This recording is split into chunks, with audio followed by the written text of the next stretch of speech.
Se os audiolivros deste canal contribuíram de alguma forma para a sua vida, considere apoiar nosso trabalho com uma doação. Sua contribuição é essencial para que possamos continuar produzindo e compartilhando conteúdo de qualidade. O link para a doação via Pix está disponível na descrição. Obrigado! Capítulo 16. Despejos de cozinha. Houve uma ligeira diminuição da escuridão, mas ainda não havia um vislumbre de luz quando pulei o corrimão da sacada e comecei a caminhar pela parede. Não tive tempo de descer lentamente no escuro e depois tentar encontrar o caminho de volta para a parede a partir do pátio. Tive que começar pelos corredores que eu conhecia. As luas iluminavam, mais luz do que eu desejava naquele momento. A escuridão teria me feito mais bem se alguém por acaso olhasse pela janela e me visse vagando pela parede. Quando me arrastei para dentro de um quarto escuro, senti um alívio tão grande como se minha fuga estivesse completa. Uma vez nos corredores, depois de passar do ponto onde os guardas na porta de Elana poderiam me ouvir, corri. Os servos que me viam me encaravam boquiabertos antes de abaixarem o olhar. Eles não diziam nada. Aqueles nas cidades aprenderam rapidamente que a maneira mais rápida de causar problemas é se envolver em qualquer coisa que não seja ordenada ou que não lhes diga respeito diretamente. Eu sabia que arriscava muito na minha pressa, mas precisava estar na muralha e ir embora antes que a luz chegasse, antes que se pudesse ver que havia um guarda nas muralhas que não pertencia ali. Eu não estava preocupado com os corpos na alcova. Só Nila ia lá, exceto pelos guardas enviados por Elana, e se Nila os encontrasse, ela era sensata o suficiente para ir embora sem dizer nada. Ainda estava escuro nas muralhas, mas quase nada.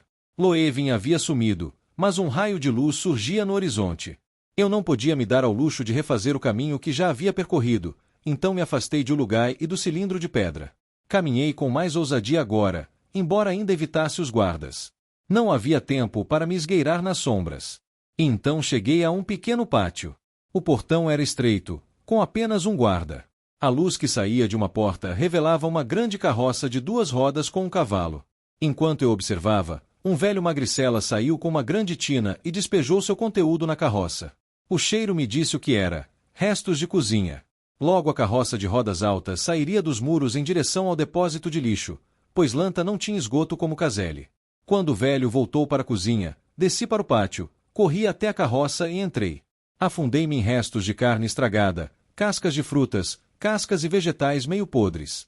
O fedor era suficiente para sufocar um chacal, mas eu ficaria invisível para quem não estivesse me procurando.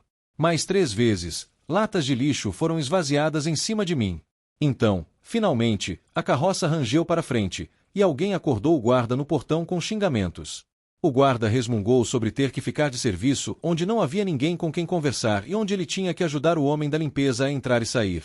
O homem da limpeza disse algo sobre se ele não parasse de dormir quando deveria estar de guarda, ele mesmo acabaria sendo carregado com a sujeira. O guarda respondeu com xingamentos, mas o homem da limpeza apenas subiu no assento na frente da carroça e agitou as rédeas. O cavalo avançou e, perseguidos pelos xingamentos do guarda, deixamos o Palácio dos Tronos Gêmeos. Tirei uma casca de melão da frente do meu rosto e observei as linhas do telhado passarem no céu que clareava. Do cocheiro, o homem da limpeza, eu só conseguia distinguir um lombo magro, curvado em uma túnica, incolor exceto pelas manchas, e uma franja de pelos brancos. O cavalo se movia a trote pelas ruas que estavam em grande parte silenciosas àquela hora. Logo a muralha interna passou, e os guardas da muralha externa mandaram a carroça embora com apenas uma palavra. Obviamente, eles sabiam disso. Na estrada que vinha da cidade, parecia que o motorista conhecia cada buraco e lombada e estava determinado a visitá-los. Eu estava prestes a fazer um movimento quando a carroça parou e o motorista saltou do carro. Da frente da carroça vinham sons de atividade. Então, de repente, as flechas dispararam no ar e a carroça caiu para trás, jogando lixo, e eu, no chão. O motorista contornou a carroça, com uma pá na mão, e parou surpreso. "O que você está fazendo aí? Sai daí!" Uma expressão de perplexidade tomou conta de seu rosto. "Como você entrou aí?" "Velho," eu disse, "eu sempre quis andar numa carroça de lixo, desde que eu era menino. Hoje eu consegui." "Você está louco?" ele disse com a voz trêmula. "Eu não parei, do palácio até aqui. Quem é você?" Ele empurrou a pá como se fosse uma lança. Não era grande coisa, mas vista de trás seria uma arma formidável, então eu a peguei e a quebrei sobre o meu joelho.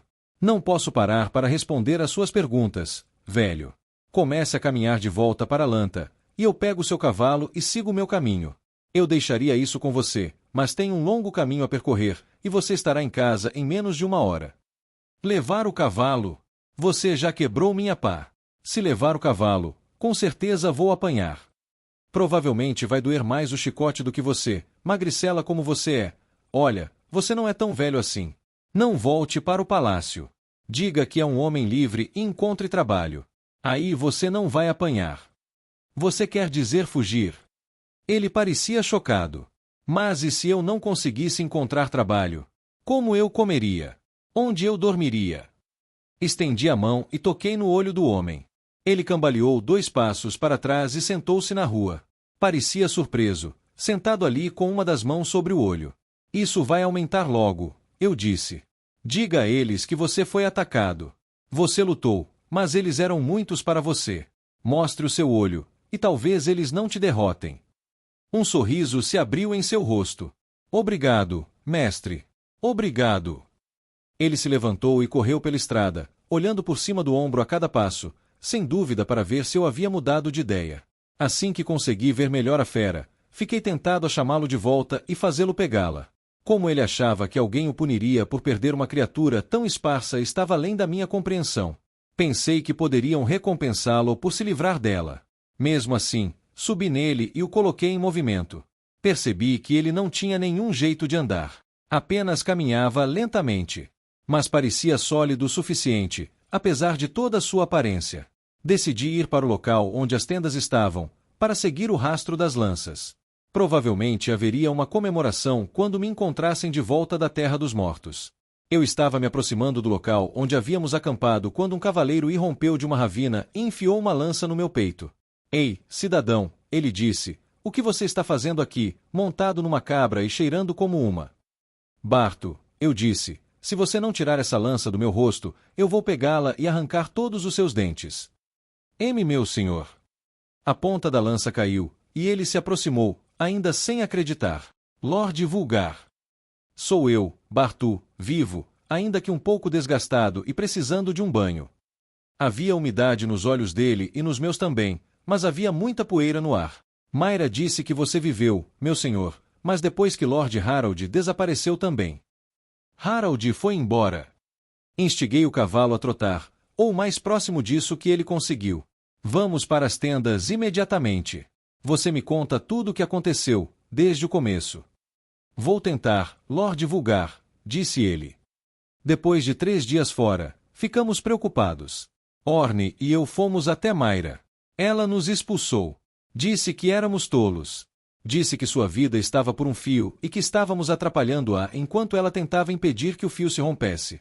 Disse que todos os homens eram tolos e coisas piores, e as mulheres eram idiotas por tolerá-los. Meu senhor, ela deveria cavalgar com as lanças, irmã da sabedoria ou não. Ela não precisaria de uma lança, apenas da língua. Continue com isso. Sim, meu senhor. Com Mayra permanecendo em sua tenda, fizemos o que pudemos. Enviamos um mensageiro ao Lord Harold. Antes que ele pudesse chegar, um mensageiro das tendas do Lord Harold chegou, querendo saber se tínhamos notícias dele. Ele foi a Lanta, para encontrar Daima, no mesmo dia em que você foi encontrar Ivo. Então ele é um prisioneiro ou, mais provavelmente, está morto. Respondi da forma mais direta que pude. Eu lamentaria mais tarde, se é que havia luto. Dveri diz que acha que ele ainda está vivo, mas não tem certeza. Ela não recebeu o mesmo aviso que Mayra recebeu. Se ele estiver vivo, podemos libertá-lo. Se não, vamos vingá-lo. O que mais aconteceu, Bartu? Tensão, meu senhor, tensão e conflito. Os lanceiros queriam lutar, todos queriam, mas ninguém sabia com quem lutar, os Moraça ou os Lantãs. Orne insistiu que você estava no Palácio dos Tronos Gêmeos, embora não soubesse por quê, e queria atacar em massa, abrir caminho até o palácio, libertar você e Lord Harold, e então abrir caminho de volta. Foi só porque não sabíamos se você estava realmente lá que eu não concordei. Você e Orne são bons homens, eu disse, e excelentes guerreiros, mas nenhum de vocês comandará 1000 se tiverem ideias assim. Vocês todos teriam morrido, e sem propósito, como os homens que foram comigo para Lanta. Qualquer homem nascido na planície sabe que a morte espera na próxima hora. Cavalgamos em silêncio por um tempo, com apenas o vento e o ranger do couro da sela para quebrá-lo. A morte poderia esperar na próxima hora, mas havia muita morte ultimamente, e toda ela do tipo sombrio e furtivo. Os mercadores, continuou Barto finalmente, pararam de vir às tendas. Por um tempo, alguns vieram, sorrateiramente, como se estivessem se esgueirando para algum lugar lodoso na Cidade Baixa, mas agora ninguém vem. O Conselho dos Nobres nos enviou uma mensagem, enviada por escravos, porque temiam que matássemos o mensageiro. Disseram que os portões da cidade estavam fechados para nós, que os guardas atirariam se chegássemos muito perto. Vestimos o escravo como um alto toma, demos a ele uma fileira de cavalos e o desfilamos para fora dos portões. Vocês deviam ter ouvido os guardas uivarem quando ele partiu cavalgando em direção a Manhalt. E as coisas param por aí. De jeito nenhum. Enviamos um cavaleiro a Buemundo para lhe contar o que havia acontecido. Ele enviou uma delegação aos Lantans, liderada por Lord Dunstan e Lord Otogai. Eles também não tiveram permissão para entrar pelos portões. Alguns membros do Conselho de Nobres saíram com o comandante da guarda da cidade. Juraram sobre os ossos de seus pais e sobre as portas de seus templos que nem você nem Lord Harold estavam na cidade. Juraram que não sabiam de seu paradeiro e juraram às filhas que cumprissem a palavra. Ele fez uma careta como se tivesse mordido uma fruta cosmo podre. Eles não têm honra alguma. Eles são homens da cidade, Bartu. Ele resmungou como se isso fosse explicação suficiente. Com juramentos como esses, a delegação tinha que aceitar suas palavras, mas achei que Lord Dunstan e Lord Otogai ficaram surpresos por eles os terem feito antes de serem solicitados. Os Lantans fizeram os juramentos. Talvez uma das irmãs da sabedoria tenha feito algo para absolvê-los. Não importa. Eu não os absolvo. Não, meu senhor. Aqueles nobres tinham uma pedra celeste de ferro, com o tergo esculpido nela por uma irmã da sabedoria. Abençoada por 3 vezes 3 irmãs da sabedoria, disseram que era, e exigiram que disséssemos nossas palavras com a mão em forma de espada. É claro que nenhum homem mentiria nessas circunstâncias. Tivemos que admitir que um Moraça trouxe a mensagem para o senhor, e outro para Lord Harold, que ele foi ao encontro de Daima e o senhor ao encontro de Ivo. Disseram que isso deixava claro que não tínhamos motivos para alegar que eles tiveram qualquer participação nisso. O que quer que tenha sido feito, foi feito pelos Moraça. E os Lantans, eu disse, eles tocaram a pedra do céu quando falaram. Depois dos juramentos que fizeram, quem lhes pediria isso? Então eles mentiram, e sabiam que mentiam. Os juramentos que nunca pretenderam cumprir tinham apenas o propósito de evitar que tocassem a pedra celeste e tivessem as mãos queimadas por suas mentiras. Não poderia ser de outra forma. Meu senhor, o que aconteceu lá na cidade? Como puderam prendê-lo? Estavam nos esperando nos telhados da Rua dos 5 Sinos, com redes de corrente. Mesmo tendo ido cedo, eles sabiam que estávamos chegando. Isso me atingiu de repente e eu repeti. Mesmo tendo ido cedo, eles sabiam que estávamos chegando. Sim, foi isso mesmo. Nos pegaram como peixes de um riacho. Só Brion ganhou glória com isso. Pagaram por ele uma taxa de barqueiro digna de um rei. Nos aprisionaram, mas eu não soube o que aconteceu com os outros até escapar. Eles os torturaram, Bartu. Não por um motivo, mas por diversão. Depois os empalaram. Uma vez, meu senhor, o senhor falou em descobrir quantas lanças seriam necessárias para derrubar as muralhas de Lanta. Já sabe o número. Eu sei, Bartu. Eu sei.